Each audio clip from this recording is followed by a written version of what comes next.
बाप रे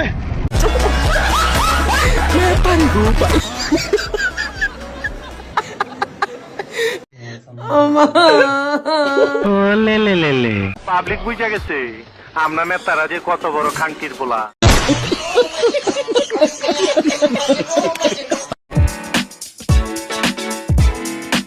ওদেরকে তো আমাদের একটা ইউনিটের নেতা কর্মীরাই গোনায় ধরে না, ওদের তো পাত্তাই নাই, ওদের বেলি নাই কোনো। যদি আমি বাংলা ভাষায় বলি, তাদেরকে আমরা প্রতিপক্ষই মনে করি না। ছোট ছেলে মাফ করে দেন, ছোট ছেলে মাফ করে দেন। রাজনৈতিক এক্সপিরিয়েন্সে খুবই কম, ওনার বাপের রাজত্বের উপরে বসেছ তো এখনো টের পায় নাই গদির সক্ষমতা।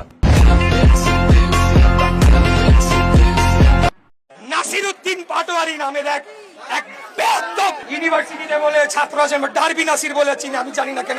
এই ডারবি নাসিরকে হুঁশিয়ারি দিতে চাই, মুখ সামলে কথা বলেন। সে শুরু থেকে সে কথা বলে যাচ্ছে আমাদের নেতা সম্পর্কেও, বারবার সে বিরূপ মন্তব্য কটূক্তি করেছে, তারপরে আমরা কিন্তু কঠিন ভাষায় প্রতিবাদ করি নাই।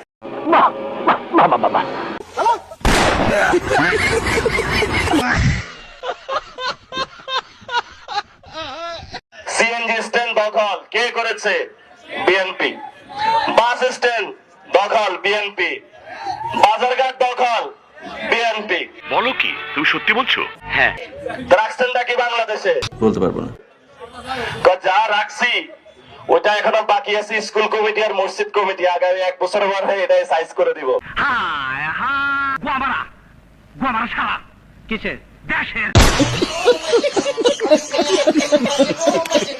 কি করে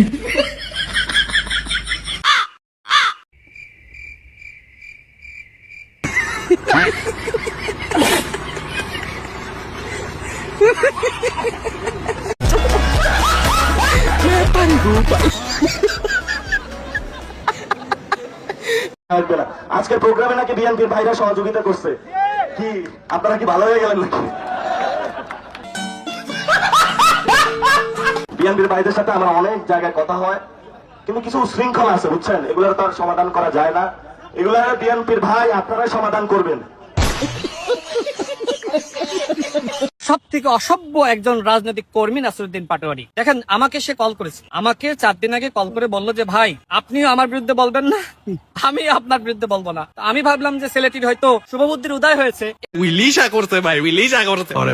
নাসিরউদ্দিন পাটোয়ারি যেভাবে রাজনৈতিক ভণ্ডামি শুরু করেছে, আর যদি সে কোথাও গিয়ে বিষোদ্গার করে, গালিগালাজ করে, মানহানি করে, তাহলে কিন্তু স্থানীয় নেতৃবৃন্দ এবং সংক্ষুব্ধ জনতা তাকে কিন্তু ওই এলাকা ছেড়ে আসতে দিবে না। আমি আজকে থেকে আর কোনো কথা বলবো না, চুপ থাকবো। পুরো বাংলাদেশে দেখি ওনারা কতটুকু বাড়তে পারে, কতটুকু যাইতে পারে, আমরা সেই মাত্রাটা দেখবো। হয়তো পাবোই, এত বড় গ্যাংস্টার বাংলাদেশে আসছে, কি নাই তার কাছে? জিকে গাউসের মতন অস্ত্র আছে, আব্বাস সাহেবের মতন অস্ত্র আছে, দুলু সাহেবের মতন অস্ত্র, সালাউদ্দিনের মতন অস্ত্র। কে কার চেয়ে কোন র্যাঙ্কিং এ কম? এবার আমরা আর কোন উপদেষ্টা বানাবো না, আমরা ক্ষমতা নিতে প্রস্তুত। তারেক রহমান অলরেডি ক্ষমতা চালাইতে ব্যর্থ হয়েছে। আওয়ামী লীগের নিরীহ নেতাকর্মীদের উদ্দেশ্যে বলতে চাই, আপনারা শেখ হাসিনার ফাঁদে পা দিবেন না।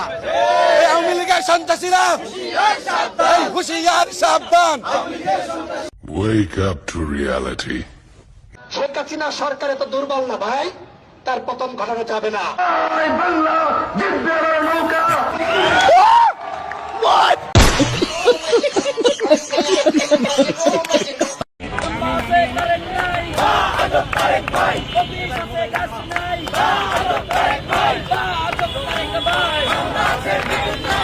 সন্ত্রাসীদের বাপের নাম, সন্ত্রাসীদের বাপের নাম। এই বিএনপি সরকারের আর কোনো প্রতিশ্রুতি দেখার দরকার নাই। নেড়া একবারই বেল তোলা যায়, নেড়া 2 বার বেল তোলা যায় না। বেল তোলা যায় আমাদের শিক্ষা হয়ে গেছে। কখনো সালাউদ্দিন বেল মারে, কখনো হইলে যে অর্থমন্ত্রী আছে একজন অশিক্ষিত লোক, সেই বেল মারে।